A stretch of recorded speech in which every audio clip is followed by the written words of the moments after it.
thank you for joining me today. My name is Tammy Coford. I'm the Director of the Teacher and Parent Literacy Training at Fundamental Learning Center. I'm also a specialist in dyslexia. Those of us who work and teach at Fundamental Learning Center want to thank Storytime Village for the opportunity they provided Fundamental Learning Center to share this video with you. We are honored to join the Kansas Literacy Festival.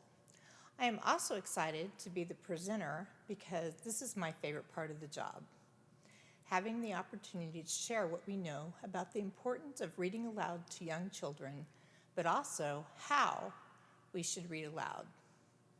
I've learned a lot over the past 20 years when it comes to teaching children to read. Science has proven that reading aloud to children is the most important thing you can do to inspire a future reader.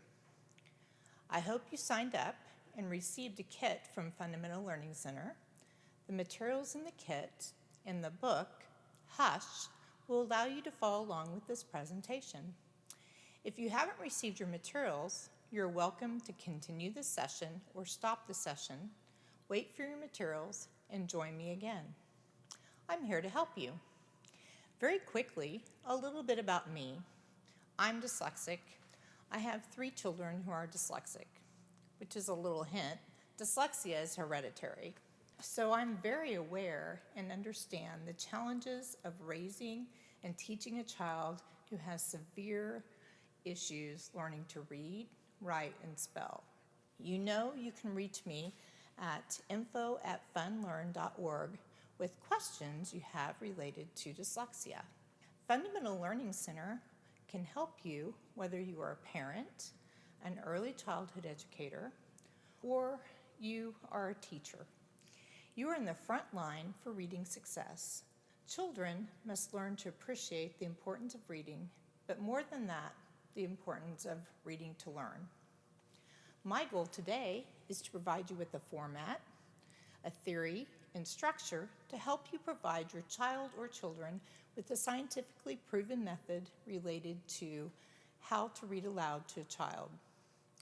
This process is called Dialogic reading, developed by a researcher named Dr. Grover Whitehurst.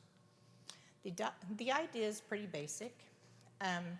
Reading aloud to a child or children is the most important pre-literacy skill we can do to develop vocabulary, the understanding of how sounds work when it comes to print, and best practices when it comes to reading aloud to children.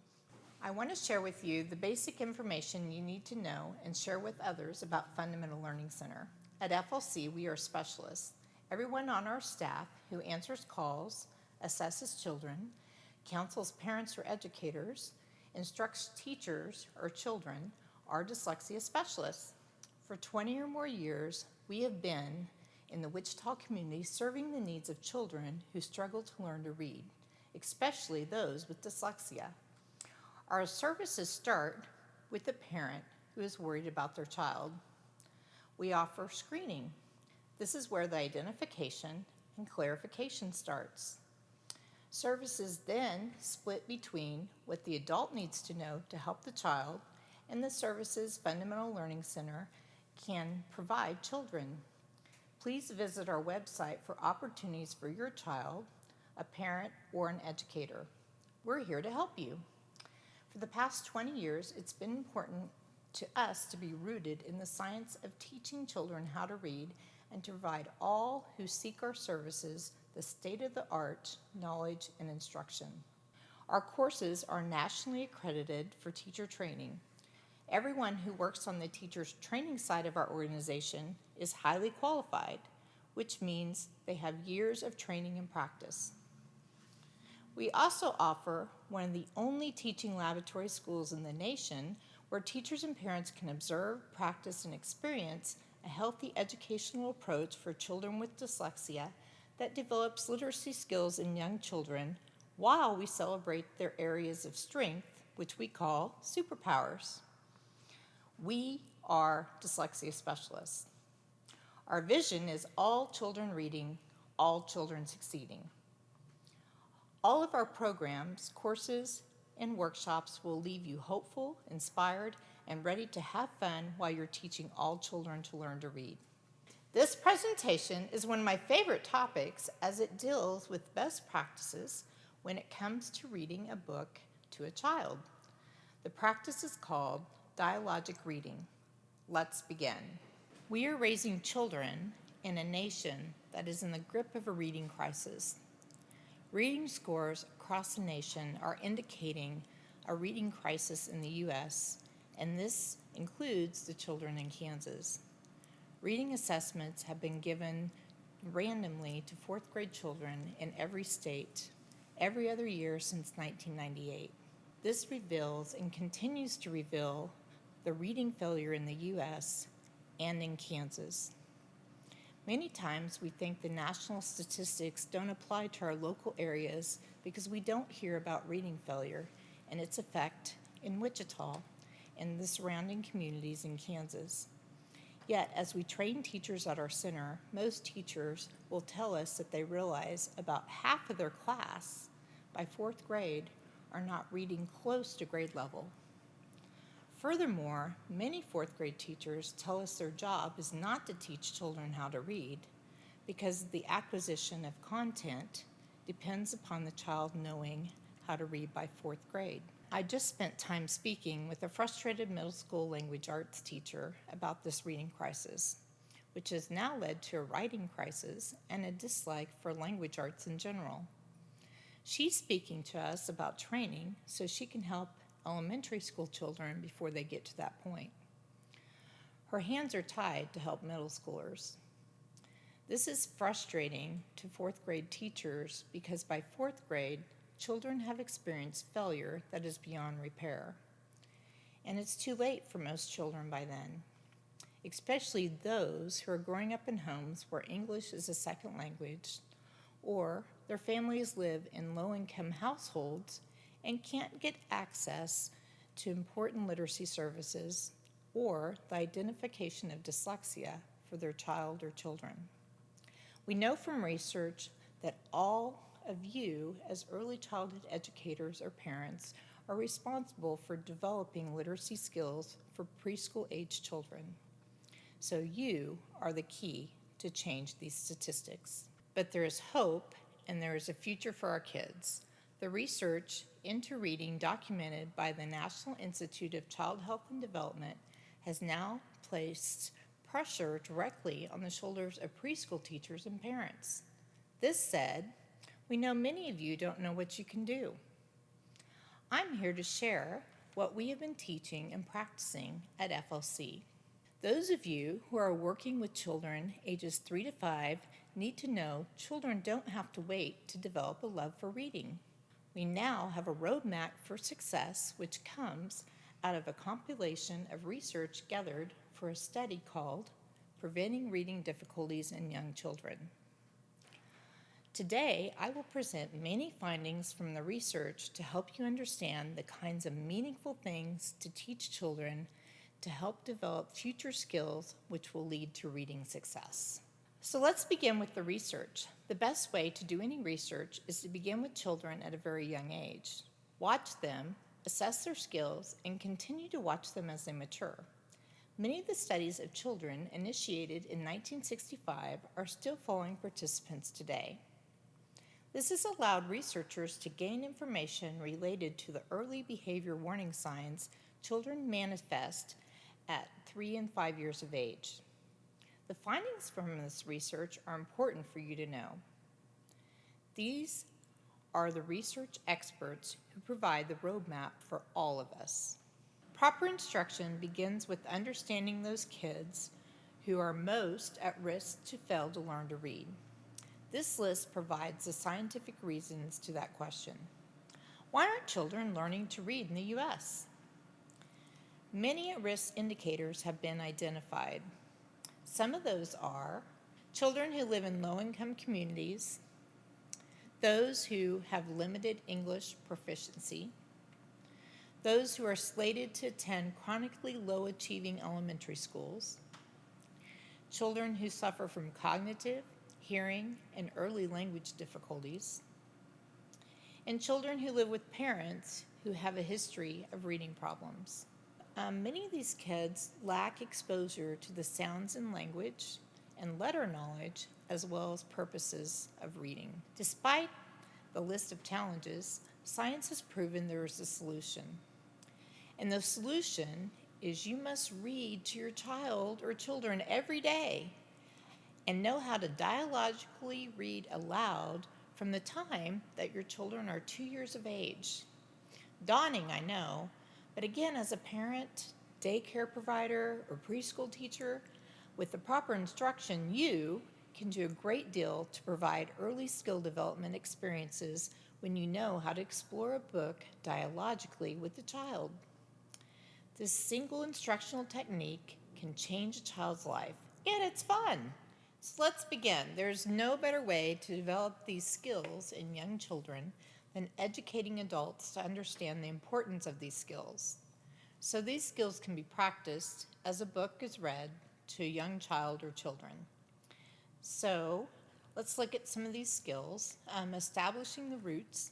Research-based preschool literacy preparation includes structure of a book, the concepts of print, oral language, phonological awareness, alphabet knowledge, and how to read dialogically.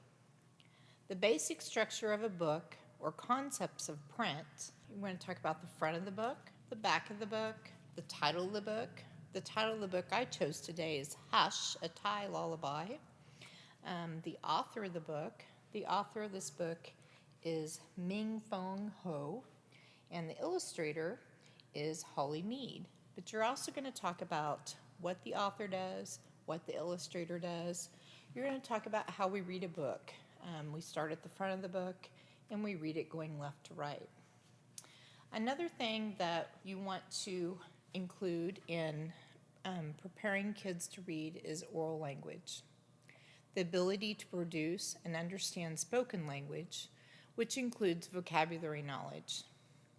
We're also going to look at phonological awareness. It's the understanding that language is made up of little sounds that compose syllables and words related to print. We're going to look at alphabet and letter knowledge, which is the names and the shapes of letters. And then the dialogic reading approach, carrying on a structured and thoughtful conversation throughout the book with the child as you read. This is where we start when it comes to reading a book aloud to a child. It starts with choosing a book you like as the reader, as well as the subject matter your child or children will enjoy. I've chosen Hush, a Thai Lullaby, which I hope you have received. Be sure, when you choose a book, that you pre-read the book you've chosen, noting vocabulary words, illustrations, repetitive language, and think about an activity that you can do with the child that relates to the book. Pinterest has many ideas for many of the books that you read to young children. I chose Hush because it has rich vocabulary, fun illustrations. It talks about animals and their sounds, has repetitive language, and an opportunity to play with language. It's been proven that you need to make time to read the same book 5 times over the course of 5 days. Building comprehension with conversational prompts before each reading. Hush is the kind of book to choose. It's not too simple, and it's not too wordy.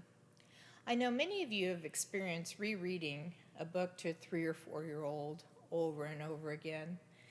The reason a child wants you to read it over and over again is they enjoy the subject, or maybe they want to retell the book in the same way that you read it to them. So multiple readings, at least 5, are important for developing vocabulary and concepts of print, or how a book is structured. Using Hush, I'm going to show you how to prepare to read a book to a child. Dialogic reading begins with the child understanding the concepts of print. These are concepts that are reviewed every time you read a book. The first reading of the book includes showing and telling the child. This is the front cover of the book. On the front cover, we have the title. Let me read you the title. The title of this book is Hush, a Thai Lullaby.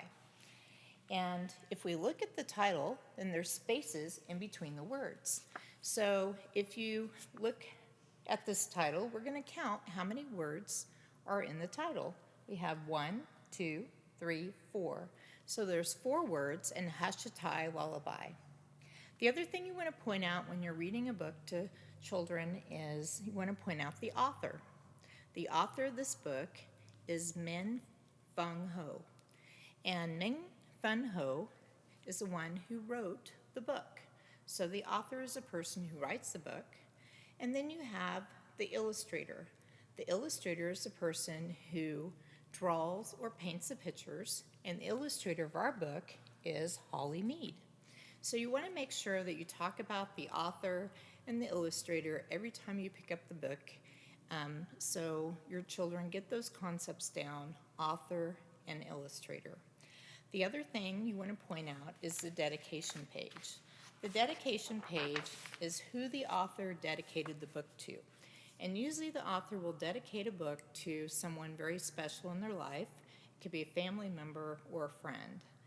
And Min Fung Ho dedicated her book to her father. Today, we're going to read a book, Renee, and the book is called Hush. Have you ever heard of the word hush? Hush. Yeah. Hush. Look at that, Mommy. What is she doing when she says hush? She's going, shh. So you think, if I say hush, do you think that's going to be loud? Hush. Or is it going to be a little quiet? Hush. Shh. Can you do that? Say hush. Well, and the baby's asleep, right? So, do you think that's why Mom says hush? Well, this is called Hushatai Lullaby, and this is the front of the book, and this is the back of the book. And what happened? What happened? It's just, that's a rug, and the kitty's laying on the rug asleep. He's laying on his back asleep. Well, the author of our book is Min Fung Ho. Can I see what's And inside of the we page? will. Do you know who the author is? What is this page? It's the person who writes the book. It's the person who writes the story. And this says, see this special medal here? It's called a Catacot Honor. Is that a coin? And it's like a coin, isn't it? Mm-hmm. It's a medal. And the illustrator got this medal for Coin? drawing the pictures. Coins are like a small thing. They are. Mm-hmm. And the illustrator of our book is Holly Mead. She's the person who drew the pictures. If we look in our story, this is the title page, and the author wrote the story for her dad. So wasn't that nice of her to write the story for her dad? Mm-hmm.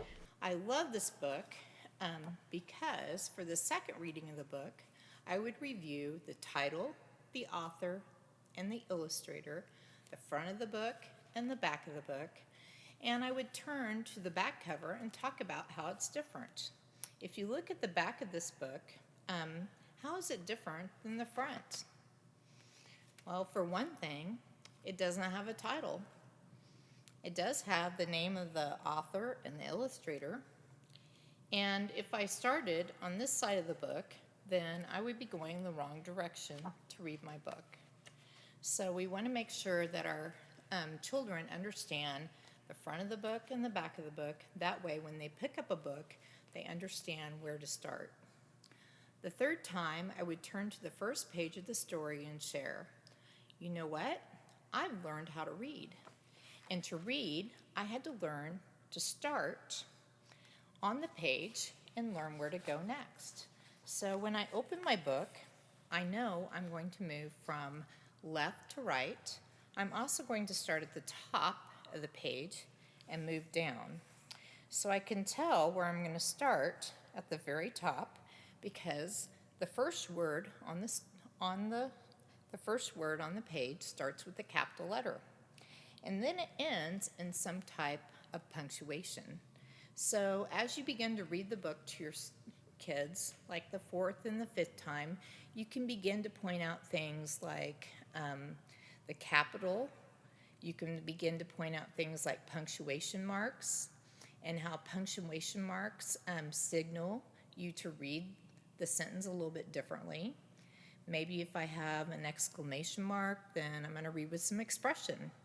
Maybe if I have a question mark, then my voice is going to go up a little bit.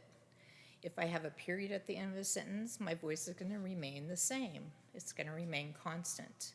So another thing that you can point out and show your children are some sentences are short and some sentences are long. So you want to point out the words in the sentence. You want to point out going from left to right. You want to point out that we start at the top and go to the bottom. All these things are called concepts of print, and these concepts of print help students and children understand how books work. On where we go, the first and most important skill we need to focus on is the development of spoken language and vocabulary. As an adult reader, you can help encourage natural language development by providing an environment full of language enrichment opportunities. Priscilla Vell, an educator and learning specialist, said, "We don't get language because we have reading. We get reading because we have language." These early years, language skills are critical to the future reading success. What can we do to promote early oral language development? Read to children. We can't do this enough. However, reading to children alone is not enough. We want to treat our children as if they were conversationalists, even if they're not yet. You could start this at birth. Children learn at a very early age how conversations work by watching adults. We take turns when we're speaking. We look attentively at each other when we're speaking. We use facial expressions. Children learn these skills through conversations with adults, so it's so important to talk to your kids as you're reading through the book. We want to expose the children to vocabulary through literature and conversation. You want to teach at least 10 new words, even maybe more if you can, per week. Encouraging language interaction between you and your child or children is important, or carry a dialogue with them. On my previous slide, the importance of vocabulary development was noted as a step that has been recognized as extremely important when reading aloud to a child. The 2000 National Reading Panel conducted research on the importance of the components of reading, including vocabulary instruction. The research suggests that reading comprehension is closely related to vocabulary knowledge, meaning that students who have larger vocabularies tend to better understand text, and having a visual attached to those vocabulary words is critical, especially with children who are English language learners or children who have speech delays, or maybe they have an auditory developmental delay or disability. So attaching those visuals can make a huge difference in helping them learn vocabulary. So before you read a book to a child, there are two things you must do. You must read the book first and ask yourself, do I like the book? Because if you like the book, then your child's going to like the book. Then you want to prepare some vocabulary. So here's a tip from me. Let me demonstrate our first steps. I've chosen some words from Hush that hopefully will help you comprehend the text as I read it to you. This is where the knowledge of your child comes in. There are words that your child will know and words that they don't. It's important for you to choose 10 words or more for your child. So I've chosen some words from Hush that I thought would be beneficial for the child I'm reading to. I'm going to demonstrate reading this book to a child a little bit later. And so I felt like this book has a lot of animal words, so I chose a lot of animal words. A couple of the animal words I chose were mosquito, and I even found a picture for it, elephant, and frog. Then I chose some other words like sty. A sty is kind of an unusual word. If you didn't grow up on a farm, you probably wouldn't know what a sty is. So I chose a picture that would represent the word sty. And the picture I chose is a picture of some pigs and a little pig pen, or pig sty. Then I chose windowsill because we don't talk about windowsills that often with younger kids. So I chose a picture of a windowsill so the child could see what a windowsill was. If you don't want to print off pictures, you don't have to print off pictures. You can pull them up on your phone or pull them up on your iPad. There's lots of ways that you can show visuals to children that don't take much time, but it's going to make a huge difference in their vocabulary development and growth. We're going to look at some vocabulary first. Can I? So you can look at the pictures and lay them in front of you. So this is a frog. Have you ever seen a frog outside hopping around? And a lizard. This one's a buffalo. An We have elephant. elephant and A a duck. duck. This is a windowsill. Can you point to a windowsill in the room? Can you see a windowsill? Yep. Look in our room. Do we see a windowsill? Yeah. Yeah, it's right there on the edge of the window. You got two. We have two windowsills, don't we? This is a sty. You know what a sty is? What? It's where the piggies live. It's a pig They sty. live in mud. They live in mud, and there's mud in the sty, and we have a mouse. And see these words on here? Since I can read those words there. It says windowsill. So we're going to listen for these animals as we go through. Do you want to listen for those as we read our story today? Mm-hmm. Okay, before we talk any more about vocabulary, there's something else that I need for you to understand, and that is phonological awareness. Phonological awareness is a big word, and it's a big idea. Phonological awareness is a crucial skill when developing language and vocabulary with the child. It is the critical foundation when it comes to learning how to read. At Fundamental Learning Center, we spend a great deal of our professional instructional time helping parents and educators understand this important language developmental skill. We don't have a lot of time today, so I'm going to simplify it as much as I can. Understanding phonological awareness is so important when it comes to introducing vocabulary words to your child or your children. It's difficult to define, but here's the definition. What you need to know about phonological awareness. When I say cat, the brain hears it as one burst of sound. So I have cat. All future readers must learn that the words that they hear can be broken down into smaller parts. They can be broken down into syllables, or they can be broken down into individual sounds. So the short word cat can be broken down into individual sounds. So I have k, a, t. Before children can associate the sound to a letter that represents that sound, they have to understand that there are individual sounds within words. So this is an essential skill. Teaching children to hear the sound in the word before they learn the letters to identify the individual sounds in words is essential. The appropriate age to start exploring this skill is about age 3. Okay, I'm going to pull out my vocabulary cards again, and I'm going to say a word, and I'm going to have you repeat it, and I'm going to show you the syllables in the word. When we talk about syllables in a word, it's another type of phonological awareness activity. So let's look at some of the words that we had in our book, Hush. If I had mosquito and I said, I'm going to show you mosquito by breaking it down. So I'm going to use this break it down technique where I go mo-ski-to.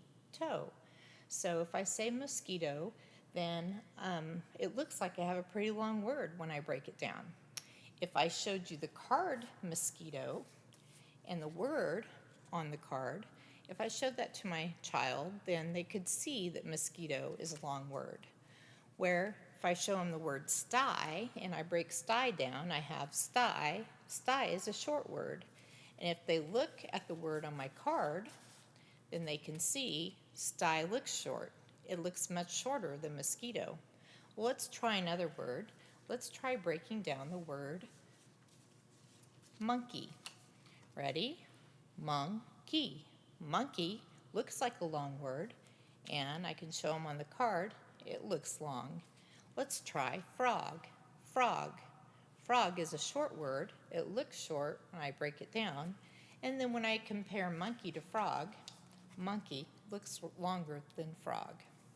So teaching kids to begin to hear those syllables within words, those beats within words, will make a huge difference when it comes to reading later on. Okay, Benet, we're going to look at some of the cards we have, and this is a picture of a monkey. So we're going to break monkey down, and we're going to say monkey. Can you do that with me? Monkey. And you know what? Monkey is a long word. Look at my hands. Does that look long? This is long. That's long. And if I say monkey, if I look at that word monkey, it looks like a long word. But let's say frog. Ready? Let's say frog. Frog. It's a short word. Look how short that is. Yeah, go. That's pretty short. Yes. And if I look at the word frog, look at that word frog. Does it look long or short? It's short. Like this. Yeah, and look at monkey. Monkey looks long. Let's try another one. Let's try elephant. Ready? Elephant. Ooh, that's really long. Ready? Let's try it again. And here I'll help you. Elephant. Ooh. Elephant is a long word. Let's try duck. Ready? Duck.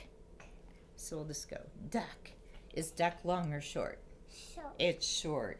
So if I was going to say duck, it's short and it looks short. And if I say elephant, it's long and it looks long. Now we're going to talk about alphabet knowledge. Alphabet knowledge is a key skill to learning to read. Children must be able to identify a letter by shape and sound.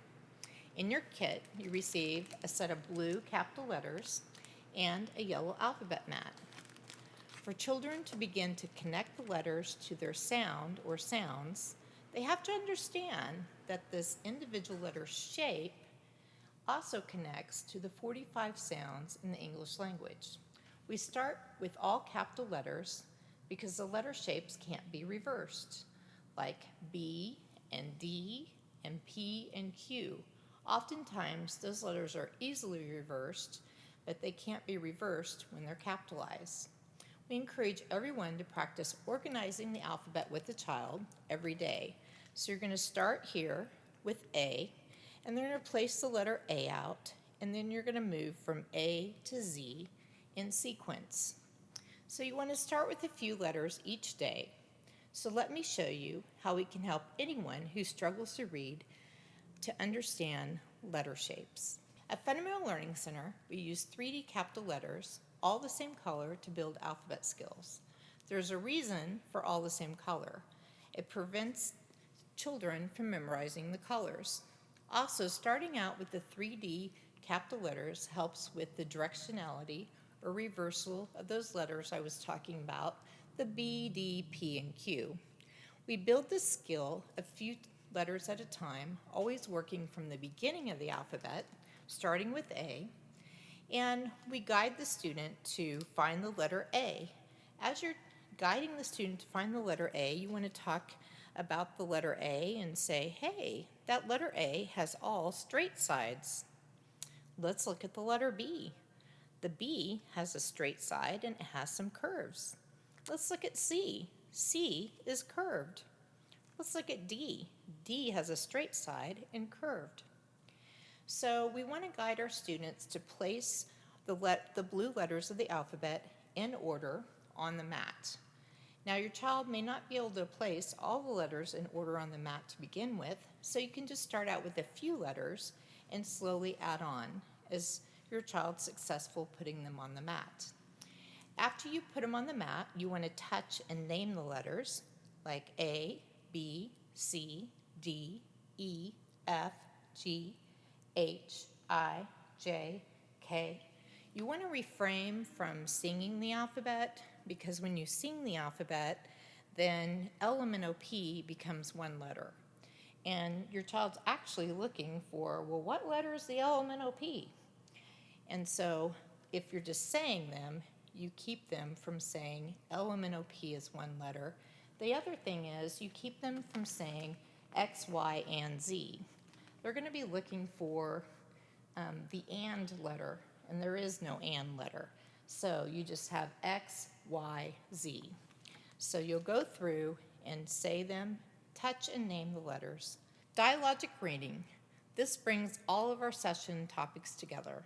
This is an approach that Dr. Grover Whitehurst studied, perfected, and then has been proven to work quickly to develop children's understanding of the structure of reading as adults read aloud to them. It is a process of learning how to structure a dialogue, exploring the structure of a book, such as your title, your author, your illustrator, the new language or vocabulary within the book, to the phonological understanding of the child, including the letters that produce the sounds within words, and then read the book, carrying on a dialogue with the child that promotes the comprehension or the why or enjoyment behind reading the book. The fundamental reading technique in dialogic reading is a peer sequence. This is a short interaction between a child and the adult. The adult, P, prompts the child to say something about the book. E, evaluates the child's response. E, expands the child's response by rephrasing and adding information to it. And R, repeats the prompt to make sure the child has learned from the expansion. Let me give you an example from the book Hush. First, I'm going to turn to the dedication page in the book Hush. This is the mother in our book. If I was going to do the peer response with the child, I would ask the child, tell me about the look on the mother's face. And the child might respond, she's happy. So I might respond back, that's right, she's happy. So why is she happy? And the child might say, she's happy because her baby's asleep. So I got more information out of the child by looking at the pictures. And they can start to understand and comprehend the book better by using the peer response. Except for the first reading of the book to a child, peer sequences should occur on nearly every page. Sometimes you can read the written words on the page and then prompt the child to say something. For many books, you should do less and less reading of the written words in the book each time you read it, and leave more for the child. So now we're going to look at the crowd procedure. Your crowd procedure was a card that's included in your kit. And we're going to look at what you can do with a book each time that you read it. So once you've chosen a book, you're going to read it 5 different times over the course of 5 different days. And each time you're going to do something a little bit different. So let's say I chose our book Hush. And so the first time I read it, I'm going to do a completion prompt. With the completion prompt, you're going to leave a blank at the end of a sentence to get the child to fill it in. These are typically used in books with rhyme or books with repetitive phrases. For example, you could say, can't you see my babies?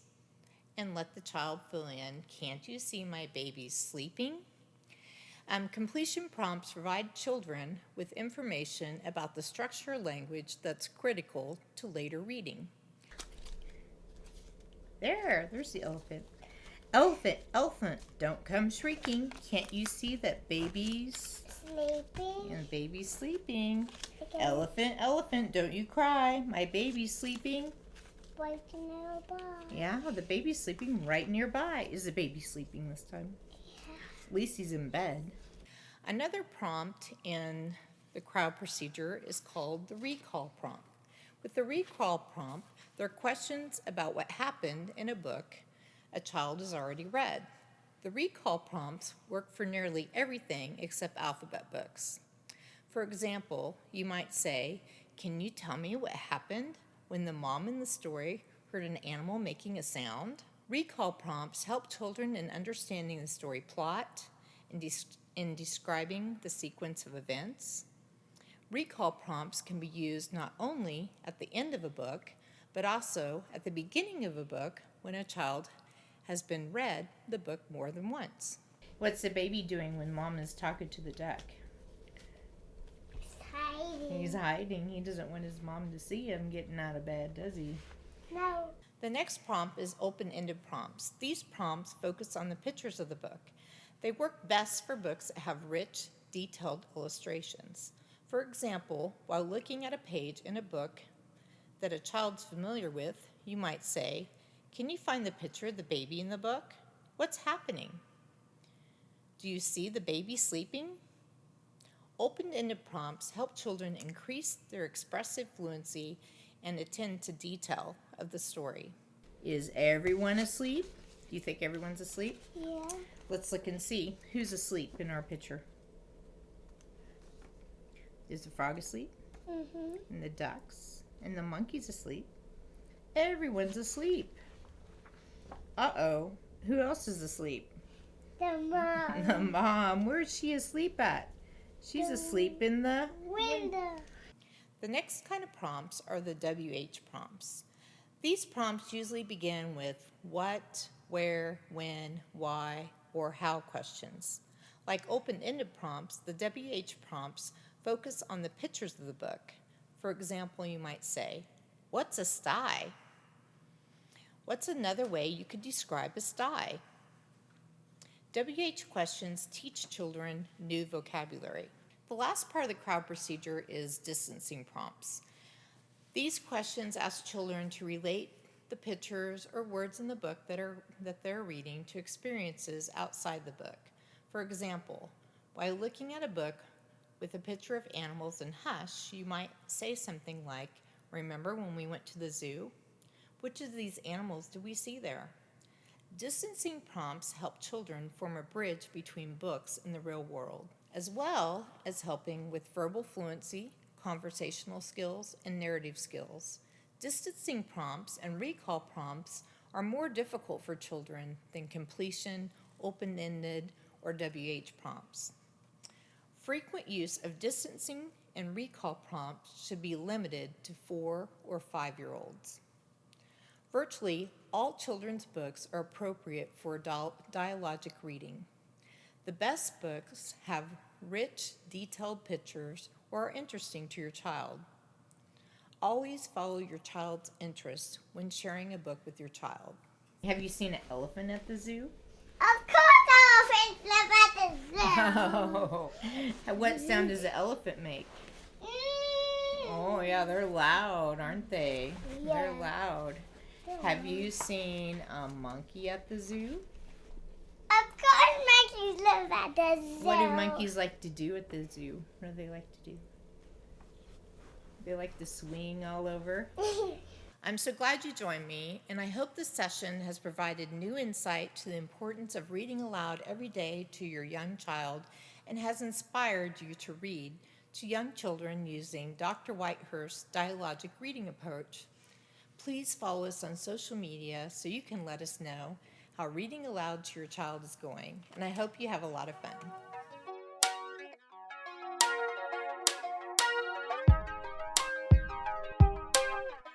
You know what? I have not seen a frog at the zoo, but I've seen a frog in my yard. Guess what? What? Frogs make ribbit, ribbit. Have you ever held a frog?